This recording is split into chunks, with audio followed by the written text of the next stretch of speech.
Новиот систем за влез и излез од Шенген зоната, кој постепено се воведува од 12 октомври, создава проблеми за транспортерите.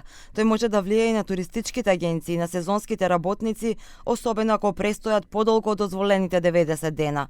Во Бизнис 21 се дебатираше за неговите придобивки и предизвици. Обслужуваме 96% од превозите во увоз и во извоз, што значи без непречена работа на нашите превозници ќе имаме големи проблеми и во стопанството на секое ниво, затоа што цените на превозот кои ќе се користат германски, бугарски или било кои други превозници ќе пораснат. Туристичките агенции очекуваат примената да се одложи за 1 година.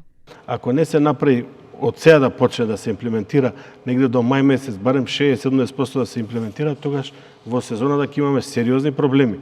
Туроператорите, значи агенциите, сите ќе имаат проблем за своите патувања, особено во Грција.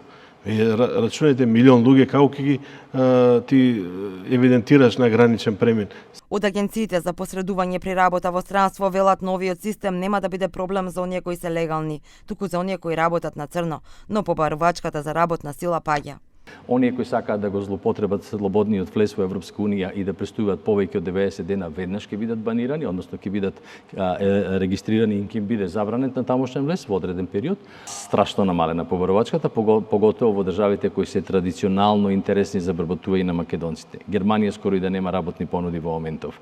Италија е страшно намалена барањето на работна сила. Годинава речиси 16.000 македонски работници работела во Хрватска, но со новите квоти неизвестно е колку ќе заминат следната сезона. Муратовска предупреди дека многу македонски превозници имаат фирми и возила регистрирани во други држави, а Керем најави дека ќе бара одложување или укинување на новиот систем ETIAS, кој ќе бара онлайн регистрација и уплата од 20 евра при патување во Шенген зоната, бидејќи тоа ќе биде дополнителен трошок за туристите. За 4-члено семејство тоа се 80 евра, сериозен товар, рече Керем.